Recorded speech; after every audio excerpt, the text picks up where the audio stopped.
Alright guys, so if you know or don't know, well, welcome back everyone. But anyways, I've been spending a lot of the mornings in the Word. So basically every morning I've been waking up and I've been reading Hebrews currently, and it's been really good to me, you know what I'm saying? I started out in Hebrews 12, I believe it ends in 13, so I'll probably end up going back, you know what I'm saying, towards the beginning before I get into James and all that stuff. But anyways, today we're in Hebrews 12 verse 14. It says, make every effort to live in peace with everyone and to be holy. Without holiness no one will ever see the Lord. I basically just stayed in 14 to 17. I tried to break these things down pretty well so I actually understand. So sometimes I would read the Bible and I would read verses, or I would read, you know, kind of chapters and stuff, but when it came to applying it, it was too much information for me to apply. So I knew a lot of what was going on, but I really couldn't apply it because it was too much information at one time, you know what I'm saying? So I try to read maybe 3 to 4 verses every day, but give it a breakdown that I can really apply as I go through my life. So yeah, let's just go back to 15. So see to it that no one falls short of the grace of God, and that no bitter root grows up to cause trouble or defile many. No one is sexually immoral or is godless like Esau, who for a single meal sold his inheritance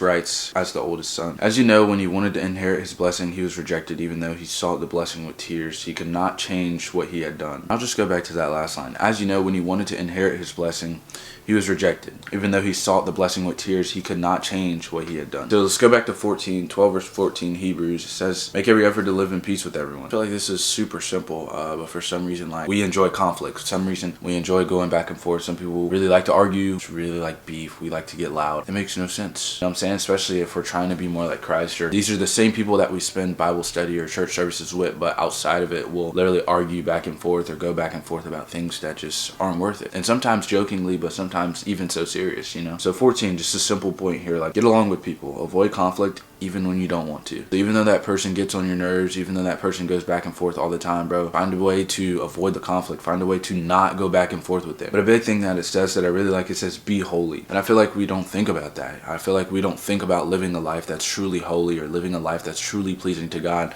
I feel like we want to give our life to God, or we say that we do, but when it comes to a daily effort and a daily practice, we oftentimes struggle, or we oftentimes aren't even conscious of it, you know, which means like we aren't even thinking of God enough. So we're just operating all throughout the flesh, but whenever Sunday comes along for church, we try to kind of get ourselves together and change ourselves to get ready for church. But truly, it should really be a daily effort, you know what I'm saying? It should be something we're doing daily. So be holy, live a life that honors God, and set yourself apart from sin. Verse 15, help others stay connected, encourage them, and don't let bitterness or unforgiveness rise up. So 15 was saying, see to it that no one falls short of the grace of God, and that no bitter root grows up to cause trouble or defile many. I like the last part where it says defile many, because sometimes, bro, our own bitterness or unforgiveness or frustration can be projected onto others, right? So now we're putting our feelings onto others, which is impacting them and how they go about their day, or the places they go, or the people they talk to, because they remember how you were speaking to them. Or don't let those feelings rise up. If you know there's somebody in your life that you should forgive, like, go forgive them. Doesn't mean you have to let them back in, but you have to forgive them to let yourself be free from whatever they did or whatever harm they caused you. Like, if you are not forgiving them, that means you've got to hold on to it longer. So they might be free and moving along and having a great day, but if you're still holding on to it, you're really the one that's hurting, and they're the ones that hurt you. So make an effort to be holy, you know what I'm saying? Make an effort to live a life that's holy and pleasing to God.